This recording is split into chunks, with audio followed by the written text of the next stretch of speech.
Mank, which was the next film from Yay. 2020. I know you don't want to spend too much time talking about this one. I just Okay. watched it for the first time this week. Definitely a bit slow and boring throughout. I did enjoy Gary Oldman. His accent was a little bit off in this movie. I don't know if he was like trying to sound American or he was supposed to be British, but most of the time I didn't know what he was trying to sound like, so that threw me off a little bit.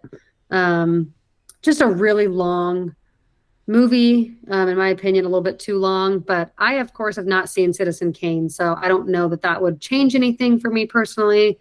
I know you still don't love this movie, and I think you've seen Citizen Kane, right? Yeah. Yeah. So I don't think it'll change much for me. But I just wanted to preface that I have not seen that movie. So a little bit less connected to this story, I guess, than some might be. Yeah. I think on a craftsman level of how this movie's made is spectacular. The way this is done is really a testament to Yes. David Fincher. I think that's awesome. The most popular review on Letterboxd is I got shot on my drive home from watching Mank, and Mank was still the worst part of my night.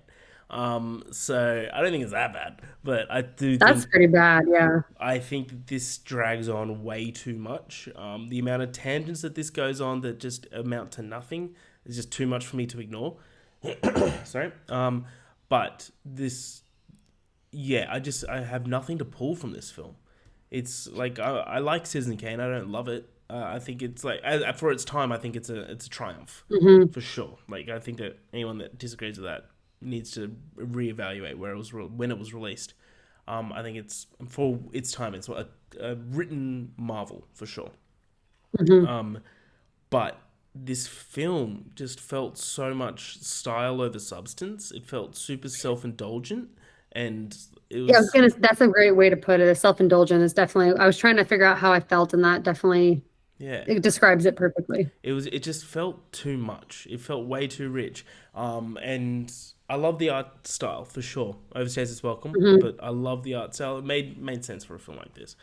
Um, but yeah, it just the whole time period jumps just kept getting a bit too much for me, and just I don't. I So found it hard to care about this film. I found it very hard. yeah, I think the way that they did the order of all the jumps to me personally just didn't work. I like a movie that sends you back in time and then forward and but you have to do it in a very like effortless way sometimes I feel like to make it work, and this just felt really convoluted and I was having a hard time kind of keeping up.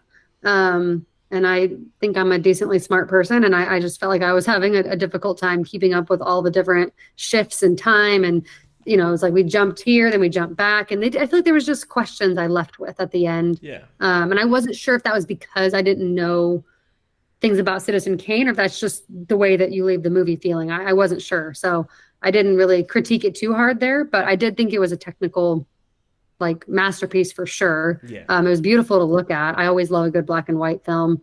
But yeah, just definitely didn't really grip me. Didn't care, like you said, a lot about these characters, unfortunately.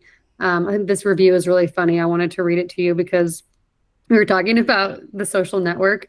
This review says basically this movie is Orson Welles trying to get Makeowentz's ownership share diluted down to 0.03%.